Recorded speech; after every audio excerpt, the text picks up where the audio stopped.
Hello student, I am Manoj Jangid और आप देख रहे हैं अपना YouTube channel MJ mathematics classes.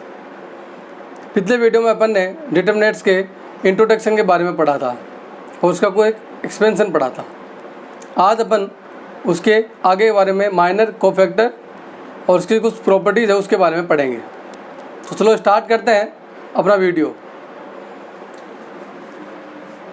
तो डिटरमिनेंट क्या, माइनर क्या होते हैं? माइनर मतलब हिंदी में बोलते हैं उसको उप सारणिक या लघु सारणिक।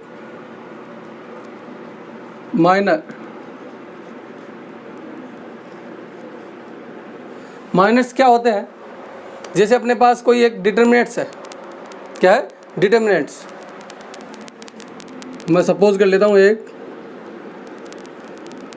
A1 B1 C1 A2 B2 C2 A3 B3 C3। तो इसके माइनर क्या क्या हो जाएंगे? हर एलिमेंट का माइनर क्या होगा? तो ये अपने को पता है, ये जो A1 है ये फर्स्ट रो और फर्स्ट कॉलम में है, तो इसको आप A11 भी डिनोट कर सकते हो बताने के लिए। यानी कि फर्स्ट रो फर्स्ट कॉलम में इस एलिमेंट्स के माइनर्स क्या है, यानी कि हर एलिमेंट्स का माइनर होता है। तो माइनर क्या होगा? ए ये है तो माइनर, इसका मतलब first row first column A11 का माइनर क्या हो जाएगा? जिस एलिमेंट का अपने को माइनर फाइंड आउट करना है उस एलिमेंट्स के रो और उस एलिमेंट्स की कॉलम को छोड़कर जो एलिमेंट्स बचेंगे उनकी डिटरमिनेंट्स। तो जैसे A1 है तो इस A1 के रेस्पेक्ट में मैं क्या कर रहा हूँ? माइनर फाइंड आउट कर रहा हूँ। तो माइनर इसका बताऊँगा तो यह A1 यानी कि ये रो गई, ये कॉलम गई। इसका A11 के लिए ये गया और ये कॉलम गया, तो बचा गया B2 C2 B3 C3। तो A11 के लिए इसका माइनर क्या हो गया? B2 C2 B3 और C3। हिंदी में लिख देता हूँ मैं उप सारणिक।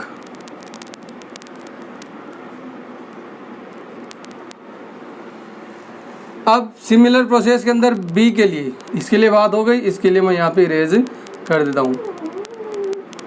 हाँ, अब B1 के लिए तो यहाँ पे क्या आएगा? B12 first row second column. तो यहाँ से इसका क्या आ जाएगा? B1 के लिए इसकी ये कॉलम गई, ये रो गया, तो बचा क्या? A2 C2 A3 C3। तो यहाँ से क्या आ जाएगा? A2 C2 A3 C3। ये इसका क्या आ गया? माइनर आ गया। यहाँ से अब इसको वापस मैं इरेज करता हूँ। अपने पास C11 का इसका निकालते हैं तो ये आ जाएगा C13 का ये कॉलम गया, ये रो गई, तो A2 B2 A3 C3 A3 B3। तो A2 B2 A3 B3। Similar process A2 के लिए, यानी कि ये क्या हो जाएगा? Second row first column. तो सेकेंड रो फर्स्ट कॉलम के लिए क्या हो जाएगा? इसके लिए ये रो गई, ये कॉलम गया, तो क्या? B1 C1 B3 C3 B1 C1 B3 और C3। सिमिलर प्रोसेस सारे एलिमेंट्स के माइनर ऐसे फाइंड आउट किए जाएंगे। तो इनको बोलते हैं माइनर। माइनर को अपन डिनोट कर देते हैं कैपिटल A से। किससे? Capital A11। इसको बोल दूंगा कैपिटल A11, इसको बोल दूंगा कैपिटल A12, इसको बोल दूंगा कैपिटल A13, इसको बोल दूंगा कैपिटल A21। तो इनको नोट कर देता हूँ मैं कैपिटल A से। तो यहाँ से क्या आ जाएगा? माइनर को अपन डिनोट कर देंगे कैपिटल A से।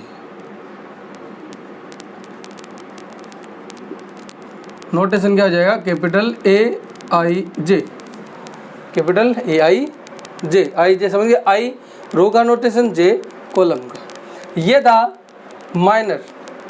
क्या था? माइनर। अब बात करते हैं अपन कोफैक्टर की। किसकी? कोफैक्टर की, यानी कि सहखंड। तो सहखंड के बारे में बात करते हैं।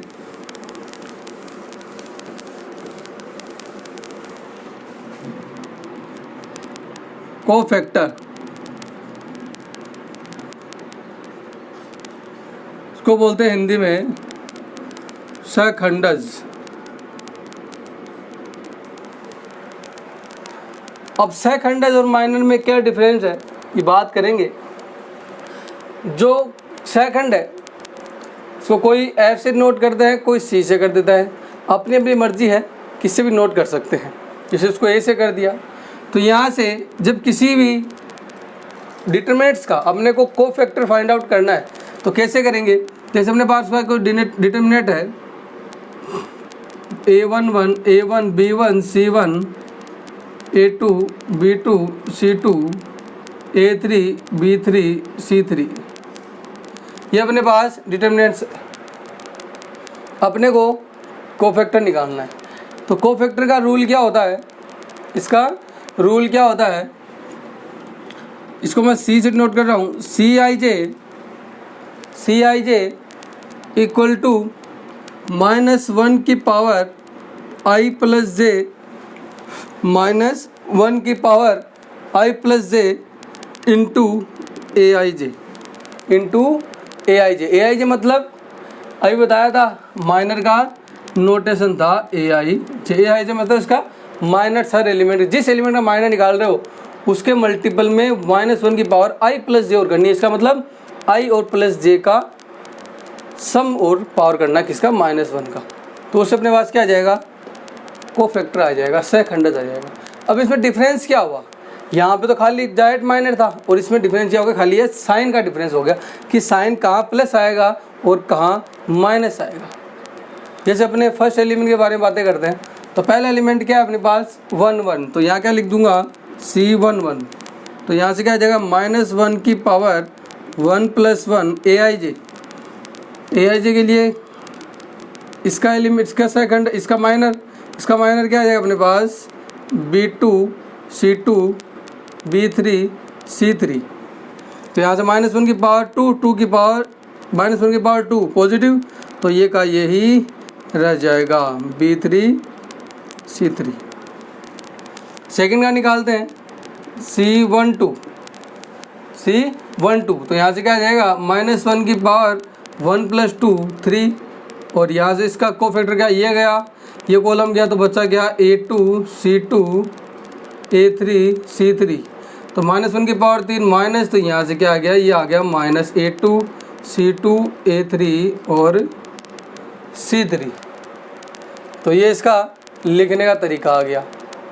तो ये आ गया इसका कोफैक्टर। तो कोफैक्टर के रूल क्या हो गया, सी आई जे इक्वल टू -1 की पावर आई प्लस जे इंटू ए आई जे। तो देख लो C12 के लिए माइनस आया यहाँ पे, तो बताया था मैंने पिछले वीडियो में कि माइनस कहाँ आता है, यहाँ माइनस है, इसका मतलब जहाँ पावर ओड वहाँ माइनस। तो आगे देखिए ये क्या आएगा इसका 3 सॉरी C13 3 over 1 4 यानी पॉजिटिव। यहाँ का आएगा A21 2 + 1 3 माइनस आएगा, A22 positive, A23 negative, A31 positive, A32 negative और A33 पॉजिटिव। तो ये आया माइनस माइनस माइनस माइनस आया, तो बर्फी वाले शेप वाले माइनस आए, तो इस ऐसे सारे एलिमेंट्स माइनस होते। आगे समझ में, ये कोफैक्टर था। हो गया क्लियर यहाँ तक। देखिए आगे बातें करते हैं। ये अपने पास माइनर और कोफैक्टर के बारे में बातें थी। अब अपन कुछ क्वेश्चन कर लेते हैं 1-2, उसके बाद अपन इसके प्रॉपर्टीज़ के बारे में पढ़ेंगे। तो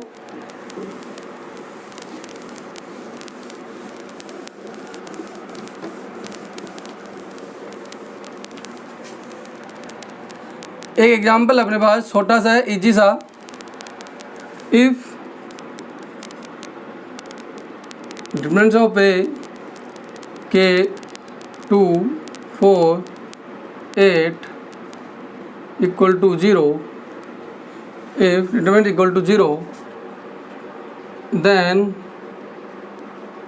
find the value of k, find the value of k। Normal सा है, ये बोल रहा है इस डिटरमिनेंट इक्वल 0 है तो इस k की वैल्यू फाइंड आउट कीजिए। तो जब इसको सॉल्यूशन करेंगे जब इसका सॉल्यूशन अपन करेंगे तो ये डिटरमिनेंट्स किसके 2 × 2 की है, और 2 × 2 की डिटरमिनेंट्स को अपन ने सोल्व करना सीखा था। कैसे? पहले मेन डायगोनल को मल्टीप्लाई करते हैं, फिर क्या आता है माइनस, फिर इसको मल्टीप्लाई करते हैं। तो यहाँ से क्या आएगा, इसको इससे मल्टीप्लाई करेंगे तो क्या आएगा 8k माइनस 4 × 2 8 = 0। यहाँ से k की वैल्यू का इसको 8 और ट्रांसफ़र कर दूंगा तो 8k = 8 और k = 8/8 देन 1, यानी k की वैल्यू क्या आ गई 1 आ गई। तो ये एक छोटा सा एग्जाम्पल था, नॉर्मल सा। आगे बात करते हैं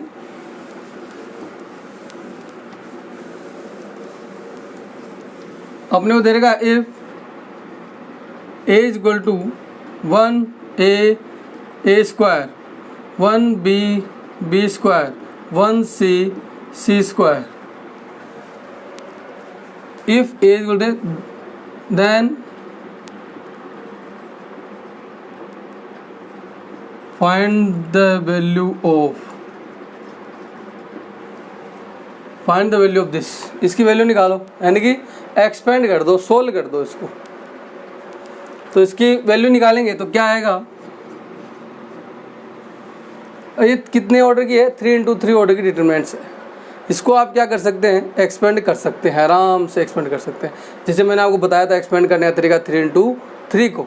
तो 3 × 3 को आप एक्सपेंड करेंगे तो क्या बताया था मैंने, any row any column, expand with any row any column, यानी कोई भी रो और कोई भी कॉलम के साथ इसको एक्सपेंड कर सकते हैं। तो यहाँ से क्या आ जाएगा, ए को एक्सपेंड करेंगे तो उसको लिखेंगे डिटरमिनेंट्स ऑफ ए। मैंने फर्स्ट रो को एक्सपेंड करता हूँ 1 किया, ये गया, ये रो गई, तो क्या बचा b² c²। फिर सेकंड, तो सेकंड के लिए माइनस ए, ये गया 1 b² 1 c²।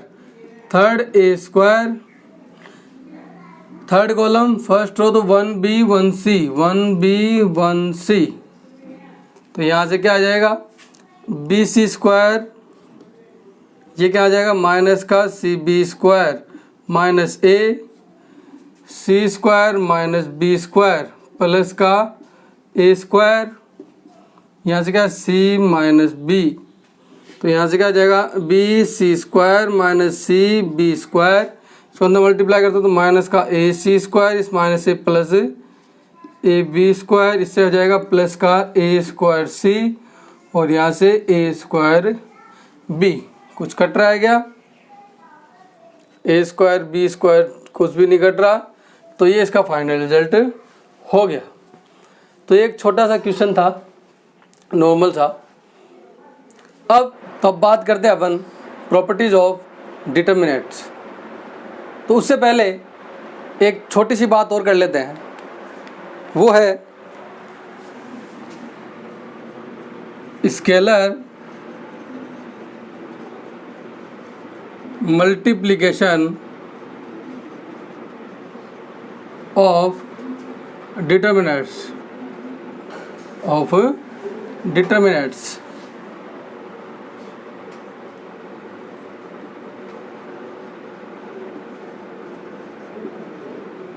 यानी कि डिटरमिनेंट्स यानी कि सारणी का अदिश गुणनफल,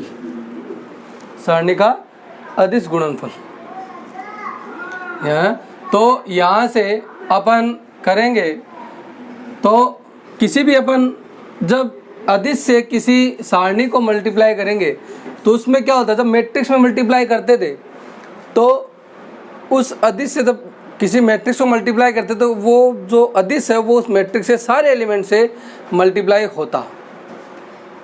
बट यहाँ ऐसा नहीं है, डिटरमिनेंट्स में ऐसा नहीं है। क्या है, जब किसी डिटरमिनेंट्स को अपन मल्टीप्लाई करेंगे कोई कांस्टेंट से, तो अपन सपोज किया डिटरमिनेंट्स अपने पास a b c d e f g h i, तो ये अपने पास है।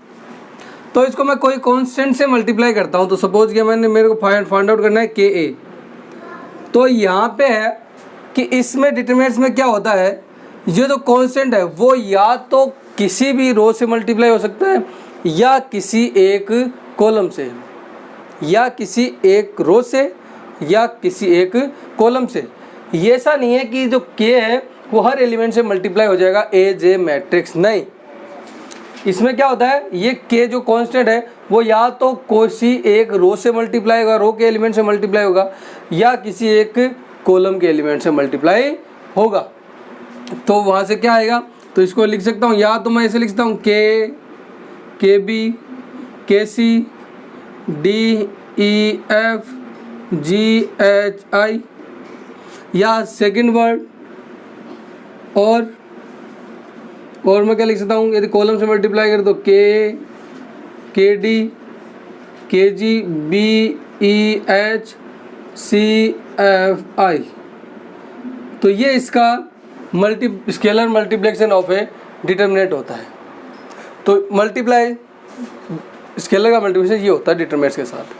अब बात करते हैं अपन इसकी प्रॉपर्टीज़ के बारे में। इम्पोर्टेंस है सारी प्रॉपर्टीज़ क्या है, देखिए। प्रॉपर्टीज ऑफ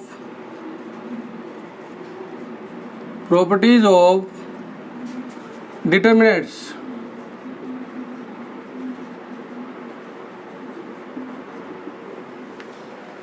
डिटर्मिनेंट, ठीक है।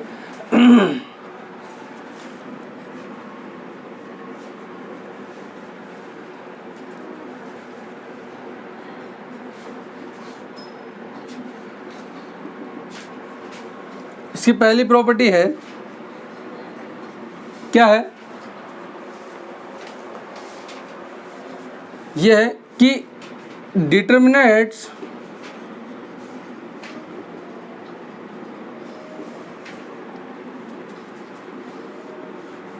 Value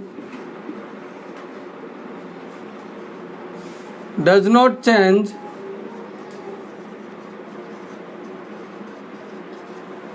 when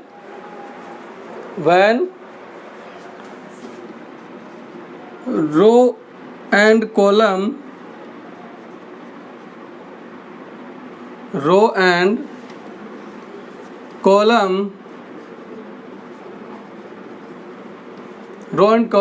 change into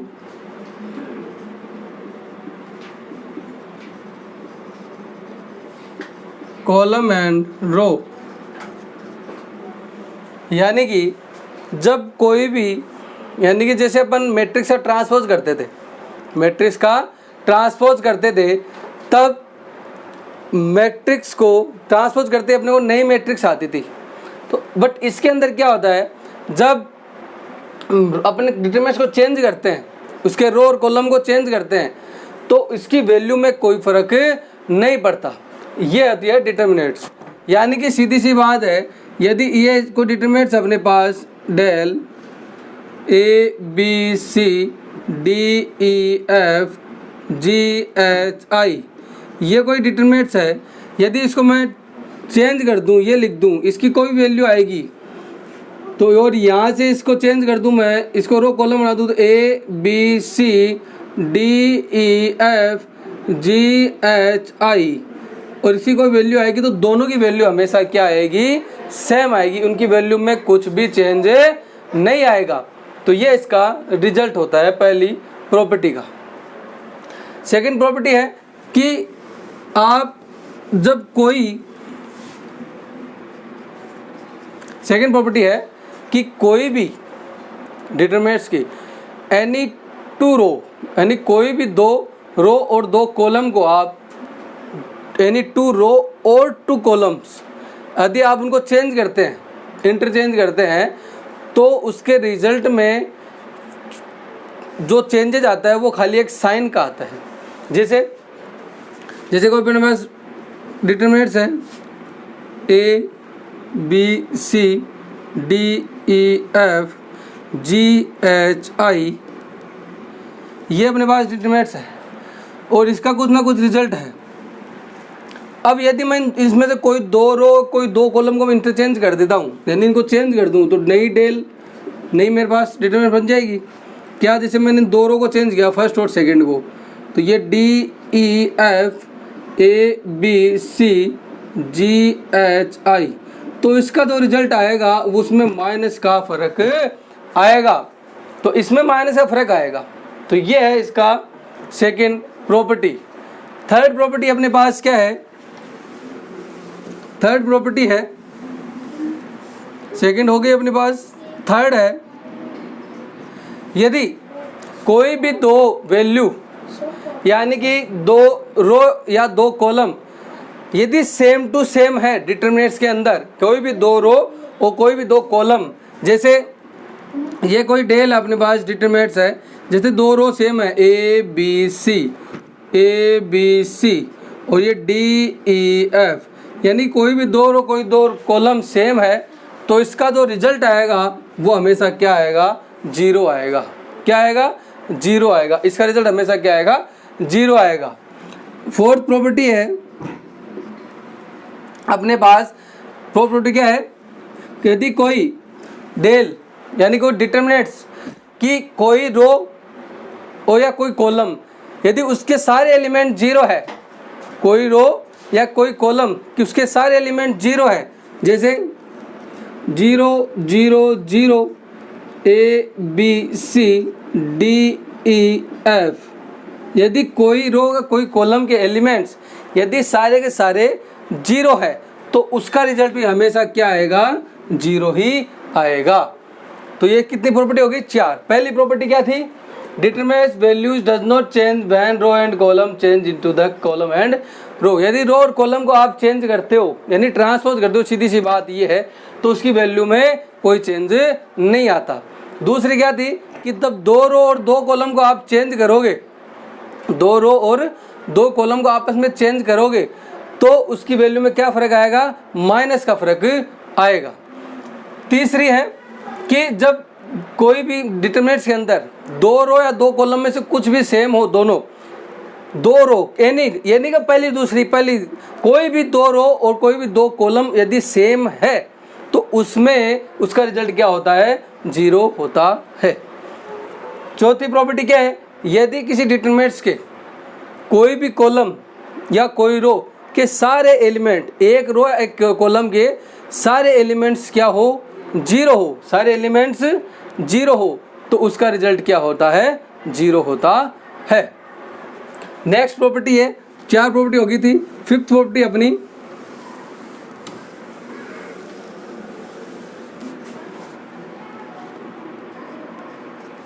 fifth property है यदि किसी, अभी अपन ने मल्टीप्लेक्शन ऑफ स्केलर पढ़ा था, क्या पढ़ा? मल्टीप्लेक्शन ऑफ स्केलर पढ़ा था। तो उसमें क्या किया था? किसी एक एलिमेंट से मल्टीप्लाई कर रहे थे उसको, और वो बता रहे थे कि उस एलिमेंट को मल्टीप्लाई करने से या तो वो किसी एक रो से मल्टीप्लाई होगा या किसी एक कॉलम से मल्टीप्लाई होगा। तो वही बात यहाँ पर है, यदि कि आप किसी डिटरमिनेंट्स को, जैसे डिटरमिनेंट्स अपने पास A B C D E F G H I, यदि किसी डिटरमिनेंट्स को किसी आप एलिमेंट से मल्टीप्लाई करके, जैसे नई डिटरमिनेंट्स आ गई, जैसे मैं किसी चीज़ को के से मल्टीप्लाई करके एक डिटरमिनेंट बना लेता हूँ, ए बी सी के डी के ई के एफ जी एच आई, ये जो डिटरमिनेंट आएगी तो इन दोनों के रिजल्ट में क्या फ़र्क आएगा? इसका जो रिजल्ट आएगा उन दोनों रिजल्ट में क्या होगा? इसमें क्या फ़र्क होगा? उस जो रिजल्ट आएगा उसका, उसमें खाली वो के से मल्टीप्लाई होके आएगा। ये इन दोनों में फ़र्क होता है। वही सेम है कि भाई मैंने इस वही डिटरमिनेंट्स है दोनों, बट इसको मैंने किससे मल्टीप्लाई कर दिया? के से मल्टीप्लाई कर दिया, तो इसके रिजल्ट को मैं जब डायरेक्ट उस कांस्टेंट से मल्टीप्लाई कर दूंगा तो वो यहाँ से रिजल्ट आ जाएगा। फिर सिक्स प्रॉपर्टी अपनी, सिक्स प्रॉपर्टी क्या है? यदि कोई रो और कोई रो या कोई कॉलम किसी दो एलिमेंट्स यदि सम होके किसी एक रो में या किसी एक कॉलम के अंदर कोई दो एलिमेंट्स सम होके आ रहे हैं तो उनको अपन अलग अलग की फॉर्म में लिख सकते हैं। कैसे? देखिए, जैसे अपने पास कोई एक डिटरमिनेंट्स है a1 plus d1 b1 c1, a2 plus d2 b2 c2, a3 plus d3 b3 c3। तो इस जो डिटरमिनेंट्स है, इस डिटरमिनेंट्स को अपन कैसे लिख सकते हैं, ऐसे लिख सकते हैं अलग अलग, A1 B1 C1, A2 B2 C2, A3 B3 C3 plus D1 D2 D3 B1 B2 B3 C1 C2 C3, यानी कि दो डिटरमिनेंट्स की फॉर्म में अपन उसको लिख सकते हैं। तो ये एक इजी सी क्या थी, प्रॉपर्टी थी। 7th प्रॉपर्टी है, 7वीं प्रॉपर्टी इसकी क्या है,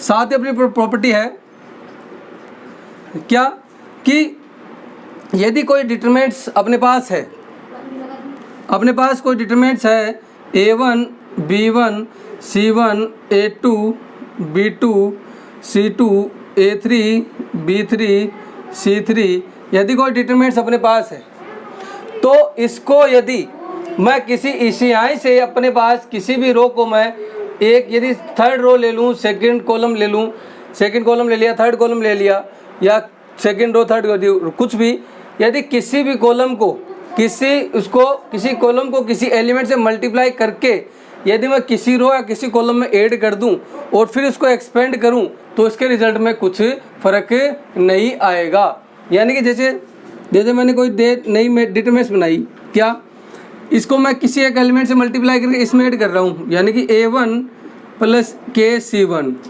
A2 प्लस के C2, A3 प्लस के C3, B1 B2 B3 C1 C2 C3, यानी इस डिटरमिनेंट का रिजल्ट जो आएगा वही इस डिटरमिनेंट का रिजल्ट आएगा। इन दोनों के रिजल्ट में कुछ फर्क नहीं आएगा। तो ये थी अपने पास 7 प्रॉपर्टी। 8वीं प्रॉपर्टी क्या है, 8वीं प्रॉपर्टी अपनी है, 8वीं अपनी प्रॉपर्टी क्या है, 8वीं है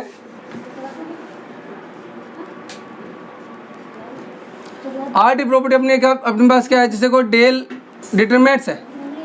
8वीं प्रॉपर्टी क्या है, डेल अपने पास कोई डिटरमिनेंट्स है, यदि ये डिटरमिनेंट ट्रायंगल की फॉर्म में हो, ट्रायंगल मैट्रिक्स मैंने बताई थी, यदि ट्रायंगुलर मैट्रिक्स यदि फॉर्म में होगी तो यहाँ से क्या हो जाएगा, जैसे ये है ABC 0 DE 0 0 F, तो यदि इसका जो रिजल्ट होगा ट्रायंगुलर डिटरमिनेंट्स का यदि कोई रिजल्ट होगा तो उसके डायगोनल के एलिमेंट्स को मल्टीप्लाई करके जो रिजल्ट आएगा वो इसका रिजल्ट आएगा। डायगोनल के एलिमेंट्स को मल्टीप्लाई कर देंगे तो इसका रिजल्ट आ जाएगा। 9th प्रॉपर्टी अपने पास, 9वीं प्रॉपर्टी क्या है कि यदि अपने पास यदि कोई जो डिटरमिनेंट्स है वो पॉलिनोमियल की फंक्शन में हो, यदि कोई डिटरमिनेंट्स है यदि वो कोई पॉलिनोमियल की टाइप फॉर्म में हो, पॉलिनोमियल मतलब एक्स की फॉर्म में आ रहे हो, जैसे पॉलिनोमियल किसको बोलते हैं, जिसमें एक्स की फॉर्म में चलता हो, तो एक्स की फॉर्म में जैसे del 1x square 1a square 1b square, तो यदि पॉलिनोमियल फॉर्म में कोई डिटरमिनेंट्स हो तो यदि किसी x की वैल्यू कोई भी यदि कुछ रखने से उस डिटरमिनेंट्स का रिजल्ट 0 हो रहा है, यदि x की कुछ वैल्यू रखने से उस डिटरमिनेंट्स का रिजल्ट 0 हो रहा है तो वो उसका फैक्टर हो जाएगा। क्या हो जाएगा, वो उसका फैक्टर हो जाएगा। जैसे मैं x की वैल्यू यहाँ पे a रखूँ, तो यहाँ से रिजल्ट क्या आ जाएगा 8x = a, तो 1a square 1a square 1b